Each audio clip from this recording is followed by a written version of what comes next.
What's going on? It's your favorite cousin on your daddy's side, Durand Bernarr, the not so quiet storm, and you're here tuned in to Music Exclusive TV.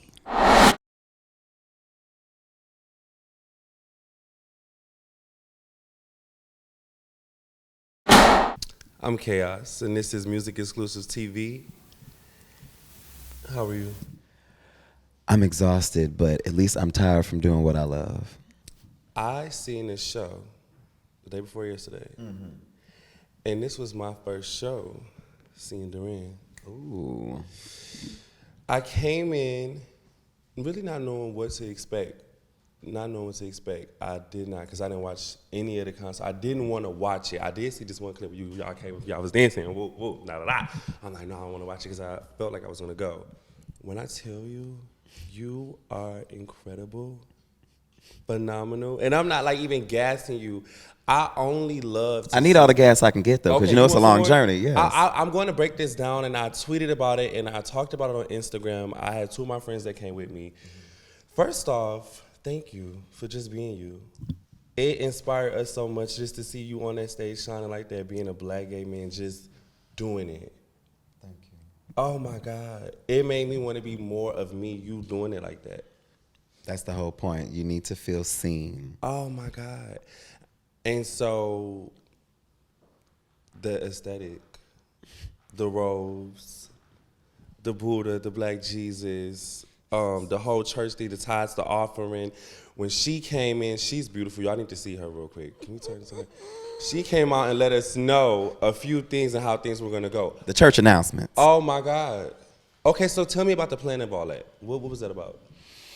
So first and foremost, I just wanted to see what ways I could tell these particular stories live. Anytime I record songs, because I'm a performer that records in the studio, so I'm always figuring out how that's going to translate live. So one thing that I wanted to do this go round was to have a bit more freedom on stage. So now I have a headset. And the headset is a game changer. And at first I didn't want to use one when I was first getting into performing on my own, because I needed something to kind of be a crutch almost. The mic stand was my comfort zone. And I always talk about those comfort zones, you know. Delightful place is what you said. But nothing grows there. That's So, cool. yeah. Okay, I need to talk about boundaries. Yes. The song, the creative process of it. How did that come about? So it's my interpretation of Evan Finds the Third Room by Ben, and they say yes all throughout the song. And I figured we do say yes a lot, but we also need to start saying no. And no is not a bad word, It's not a bad word. and it's also a complete sentence. And we don't owe anybody anything after that. If we choose to accommodate after that, that's one thing. But once you say no, that's it. So I've been listening to Boundaries, and then you know how when you listen to a studio album, you listen to the album, right? But after it's performed, it's like, no, I want it like that. I want it like, and your show is so much like that. Like if y'all have not been to the show, you have to go to the show. A lot of the songs like Relocate. I like Relocate, but then when you did it live, I'm like, this is really a bop. Like I ain't never like, it's yeah. such an experience. I like to give just enough on the album so that when I do it live, I can really take everyone on an adventure. I love rehearsing because then we get to incorporate different ideas, you know, just to make the live experience a bit more fulfilling, you know, because you have the studio, but then, of course, to hear it and to see it live is a different experience. So how do you get ready for your shows? I be quiet. You be quiet? I know this is like kind of random. It's like a sidebar. Are you single? How does that work for you? Oh, okay, well, Okay. how do I put this? How do you do it? Am I in a monogamous fellowship? No. Do I have various lovers? Absolutely. Yes. And we respect one another. Everybody knows about each other. Don't nobody own nobody. I don't own them. We're here because we choose to be. It's a matter of kindness and respect that is transferred. And I want to talk to my therapist about maybe having a primary partner, but right now I'm good on pouring into me. Yes. For the most part. So I was saying that, like, do you got somebody that come with you to the show sometime to make sure you good? Like, I got various lovers that come to the shows. Okay. At any time. Anytime? Yes. Okay. Why, you trying to be one? When you're choosing a partner, how do you choose that? What qualities are you looking for in a partner? You know, it's interesting. I look at a partner like I would a friend. It's kind of the same thing to me.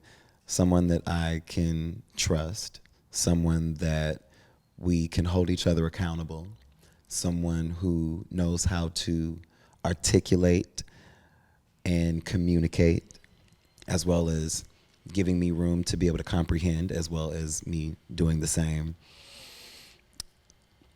Honestly, you know when you click with somebody.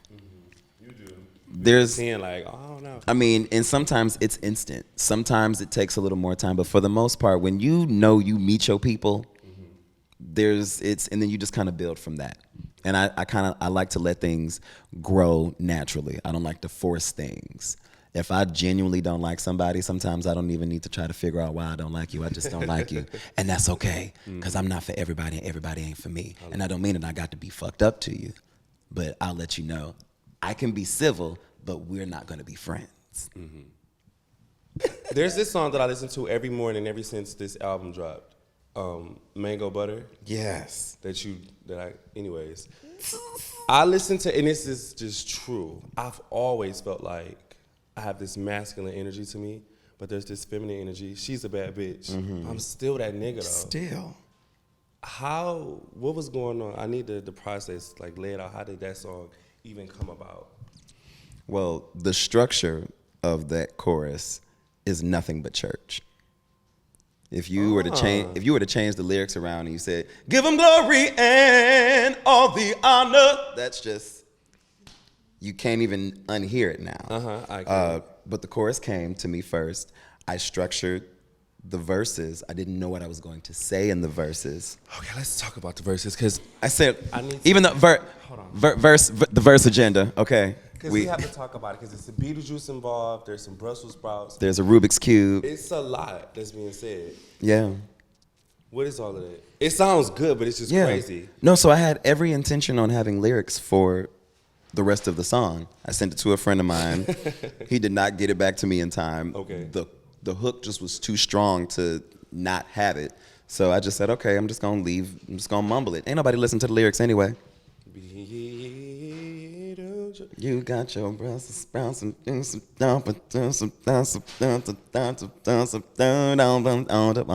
don't need no words.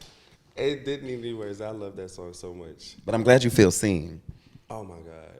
Because even the straight men were coming up to me last night at the function saying, "You made mango butter for me, man. Bro, I know I'm that nigga, but I do feel like a bad bitch." And is that okay? That's so delightful. Okay. Yes. And a lot of cisgender women felt that same way. I seen during the show you had clips going on and you were showing people in the background, and I seen so many different type of people who identify with that song, and I'm like, it's that. I didn't know it was gonna grow legs like it did on TikTok, but I'm grateful. I'm grateful. I was like, yes, this is it. This is it. Okay. New management and ingredients. So it's the ingredients for me, and that was one of the songs where I seen you performing live, and it made me go back and listen. Like, where's your head? I just took a bunch of quotes that I have and I just combined it. So really the format of that, back in 2020 when I had COVID, I just took a bunch of quotes that I have and I just combined it. So really the format of that, back in 2020 when I had COVID, I did a Corona Chronicles journal, and I turned it into an audio series. Okay. And so I'm narrating everything, but you also have me giving commentary back and forth. It's kind of like I'm having a talk with myself. As someone labeled him the Echo, which is the peanut gallery. Okay. And so I wanted to bring that back on this album. So I wanted to give Echo his own song and just let him play. So it was just a bunch of different Blessed and Highly Favored and myself, rise to the occasion. What is the occasion, bitch? Me. What was your upbringing like? Like, you're from Ohio. Cleveland, Ohio. You are from Cleveland, Ohio. It was Cleveland. It's no. We're gonna. I know. I like Cleveland. Yes, it's down it is. from It's Detroit. funny. It's down the street. Yes, I know, yes, right. But so yeah, Cleveland. Let's do Cleveland. Okay, so was it a lot of? It had to be a lot of church involved. Yeah, I was born and raised in church, but I wasn't. It wasn't like we were there every single day. Okay. I had plenty of friends and PKs who had to, every waking part of their life, if they weren't in school, it had to do with church. Okay. I was only there Sunday and maybe for Bible study. And what was that? I don't know, maybe around 7 or 8, 9, something to that degree. The church that we were attending split. So it was kind of a on and off situation. So I would kind of just go because my mom was going. Okay. And then when I was 16, I decided I wanted my own relationship with God and to see how that was. And it was one of the most detrimental choices I could have made for myself, just because I had to suppress a lot of things. Mm-hmm. No, I wasn't being embarrassed or anything in church. I was just allowing certain things to take place because I wanted to be obedient. I wanted God's best. So that was a lot of denigrating internally that I was allowing. And, slowly but surely, once I was able to step away completely and kind of just discover who I was at the core before everybody else got their hands on me and said, this is who you need to be, is when I truly found myself and still discovering myself. I feel like you hinted at a little bit in new management. You kind of talk about that briefly. No, I feel like for artists to be successful, they need a really strong team. And I want to tell you, your team is really strong. Your team is really strong. Coming into the show, how they got us ready for the show. When you pick these type of people, how do you do that? Because I feel like artists, this is something that needs to be discussed. How do you pick out your team? These people you got to trust. They rocking with you all on the road. Y'all deal with each other a lot. How do you do that? How do you pick and choose? Well, that young man right there holding the camera, I've known him since I was 12. That young lady right there, I've known her since I was 19. Mel is going on. From Alabama. Yes. Bessemer. Her over there, it's been 8 years, and then I met Ileana through Mel. And some of the relationships that you have with people, they're based off the strength of who you know. And so I trust her to have my best interest at heart. So if she says this person would be right for this particular project, then I'm going to take her word for it. And it's been good so far. And the people that I have on this team, these are friends before we started working together. So regardless of what we experience, any hiccups, it's been with people that I genuinely love. These are family. This is family to me. I love that. And my last question is the cover art. The cover art. There was a lot of pictures during the show too that I found to be really cool. How did you decide on the cover art? And what is that saying? For Wonderlust? Yes. So shout out to Scotty, who did the cover art. I wanted to kind of encapsulate what the beginning of honestly, okay, if Alice had a queer black cousin that fell down the rabbit hole, okay, that's kind of what it was given. And the component that you see on the television is psilocybin, which is shrooms, and it kind of, it does relinquish your defenses and your walls, and you become very vulnerable. And so you're able to really get to the root of things. You might laugh a lot. There's definitely tears that happen, but it's a purging, emotional purge. Sometimes you might be crying about something that you didn't even think about, but it was something that had been built up and held on. And so crying is very healthy. It's very necessary for me, at least. Yeah. New management. You mentioned new management. I did. Tell me about it. Well, new management started off as a joke.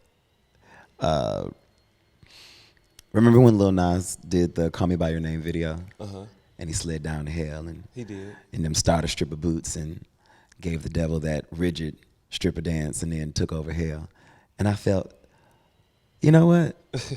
I'm actually looking forward to going to hell now that it's under new management. You know, he done went down there and redecorated the place, got some new drapes and wallpaper. I'm excited about going.